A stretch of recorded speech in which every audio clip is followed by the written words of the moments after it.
ნავთობის ფასი თუ შემცირდება, პუტინი ომს გამოეთიშება. ამის შესახებ ამერიკის შეერთებული შტატების პრეზიდენტმა დონალდ ტრამპმა დიდი ბრიტანეთის პრემიერ-მინისტრთან კირ სტარმენთან ერთად გამართულ პრესკონფერენციაზე განაცხადა. მან უკმაყოფილება გამოთქვა, რომ ევროპის ქვეყნების ნაწილი რუსეთისგან ნავთობს კვლავ ყიდულობენ. როგორც ტრამპმა აღნიშნა, ვლადიმერ პუტინით იმედგაცრუებულია.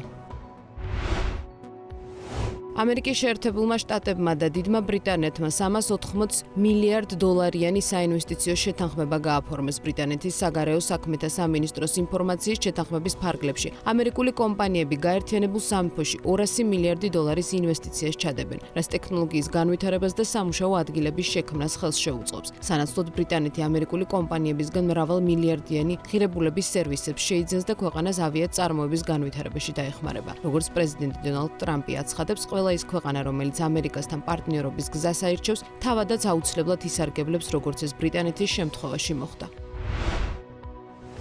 ევროკავშირი გაყინული რუსული აქტივებიდან მიღებული თანხის უკრაინისთვის გრძელვადიანი სესხის სახით გადაცემას გეგმავს. ამჯერად საქმე ეხება 170 მილიარდი ევროს მოცულობის დახმარების პაკეტს, რომელიც უკრაინისთვის რამდენიმე ტრანშად შეიძლება გამოიყოს. როგორც ფონ დერ ლაიენი რეპარაციის სქემასთან დაკავშირებით ამბობს, რუსული აქტივების ძირი ხელუხლებელი უნდა დარჩეს, თუმცა გენერირებული სარგებელი პირდაპირ შეიძლება იყოს უკრაინისთვის გადაცემული. შეგახსენებთ, რომ ევროკავშირის და დიდი შვიდეულის წევრი სახელმწიფოების მიერ რუსეთის ცენტრალური ბანკის კუთვნილი 300 მილიარდი დოლარის აქტივებია გაყინული, რომელთან წვდომა მოსკოვს არ აქვს. მართალია G7-მა უკრაინას უკვე გადასცა 50 მილიარდი დოლარის მოცულობის სესხი ამ აქტივებიდან, რომლის გაკუთვა აქტივების მიერ გენერირებული სარგებლით მოხდება, ანუ ის ფაქტობრივად გრანტი იქნება, თუმცა ეს ცალკეული შემთხვევა იყო და დასავლურ სახელმწიფოებს რუსულ აქტივებთან დაკავშირებით საერთო ხედვა ჯერ არ აქვთ. ესპანეთის პრემიერ-მინისტრის პედრო სანჩესის განცხადებით, ესპანეთი მხარს უჭერს ევროკომისიის წინადადებას ისრაელთან სავაჭრო პრივილეგიების შეჩერების შესახებ. მისი თქმით, ისრაელის მთავრობა არ ღვევს საერთაშორისო ჰუმანიტარული სამართლის პატივისცემის ვალდებულებასთან დაკავშირებულ მუხლს.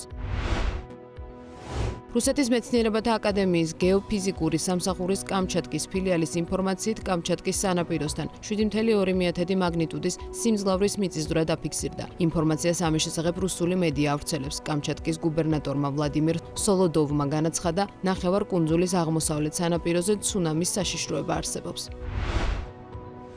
854 დიდ ქალაქში სიკვდილიანობის ანალიზის თანახმად წლევანდელი ცხელი ზაფხულის განმავლობაში ევროპაში სიცხით გამოწვეული სიკვდილიანობის ყოველი 3 შემთხვევიდან 2 ადამიანის მიერ გამოწვეული გლობალური დათბობით შედეგებთან იყო დაკავშირებული. ამის შესახებ Imperial UK-ზე გამოქვეყნებულ კვლევაშია საუბარი. ანგარიშის თანახმად ეპიდემიოლოგები და კლიმატის მეცნიერებები ივნისი-აგვისტოს პერიოდში ევროპაში სიცხით გამოწვეული სიკვდილიანობის 24400 შემთხვევიდან 16500 სათბურის აირების ემისიებით გამოწვეულ მაღალ ტემპერატურას უკავშირებენ. სწრაფი ანალიზით გამოიკვეთა, რომ კლიმატური პირობების რღვევის გამო ქალაქებში ტემპერატურა საშუალოსთან შედარებით 2.2 გრადუსით მაღალი იყო, რამაც მნიშვნელოვნად გაზარდა სახიფათო ცხელი ამინდით გამოწვეული სიკვდილიანობის შემთხვევები. მეცნიერებმა წლის ყველაზე ცხელ თვეებში ჭარბი სიკვდილიანობის მოდელირებისთვის ტემპერატურისა და გარდაცვალების შემთხვევებს შორის ლოკალური კავშირები დაადგინეს და შედეგები, რომელიც მოიცავს ქალაქებს, სადაც ევროპის მოსახლეობის თითქმის 1/3 ცხოვრობს, შეადარეს ჰიპოთეზურ სამყაროს კლიმატის ცვლილებების გარეშე. მათ დაადგინეს, რომ გარდაცვალების სავარაუდო შემთხვევების 78%-ის მიზეზი დამატებითი სიცხე იყო. კვლევის თანახმად ტემპერატურა ყველაზე მეტად ხანდაზმულ ადამიანებს აზარალებდა.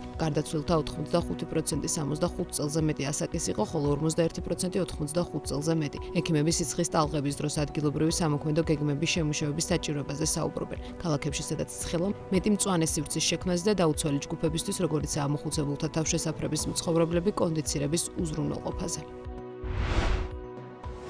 ვენეციის ხელისუფლებამ გადაწყვიტა ქალაქში ერთ დღეზე ნაკლები დროით გაჩერებული ტურისტებისთვის შესვლის საფასური მომავალ წელსაც გაახანგრძლივოს. ინფორმაციას DPA ავრცელებს. ქალაქი ერთდღიანი ვიზიტორებისთვის გადასახადის დაწესებას 60 დღის განმავლობაში, კერძოდ 2026 წლის აპრილის დასაწყისიდან ივლისის ბოლომდე გეგმავს. ეს უკვე მესამე სეზონი იქნება, რაც გადასახადი იმოქმედებს. პირველ წელს გადასახადი 29 დღის, შემდეგ კი 54 დღის განმავლობაში მოქმედებდა. მომავალ წელს ვადა 60 დღემდე გაიზრდება. წელს ვიზიტორებს გარკვეულ დღეებში 5-დან 10 ევრომდე გადახდა უწევთ, თუ ვენეციაში დღის განმავლობაში რამდენიმე საათის გატარებას სურდათ. მთლიანობაში წელს 720,000-ზე მეტი ერთდღიანი ვიზიტორი დარეგისტრირდა, რამაც ქალაქს დაახლოებით 5.4 მილიონი евро მოუტანა, თუმცა ბევრმა ვიზიტორმა საფასურის თავიდან აცილება შეძლო. ოფიციალურად რეგულაცია ჯერ კიდევ ტესტირების რეჟიმშია. ქალაქის ადმინისტრაცია ჯერ არ ამჟღავნებს ვენეციაში შესული საფასურის ახალ ოდენობას, თუმცა ელიან, რომ ის წლევანდელზე მაღალი იქნება. შემდეგი სეზონი, რომლის დროსაც ტურისტებს შესული საფასური დაერიცხება 2026 წლის 3 აპრილს დაიწყება, ხოლო გადახდის ბოლო დღე 26 ივლისი იქნება.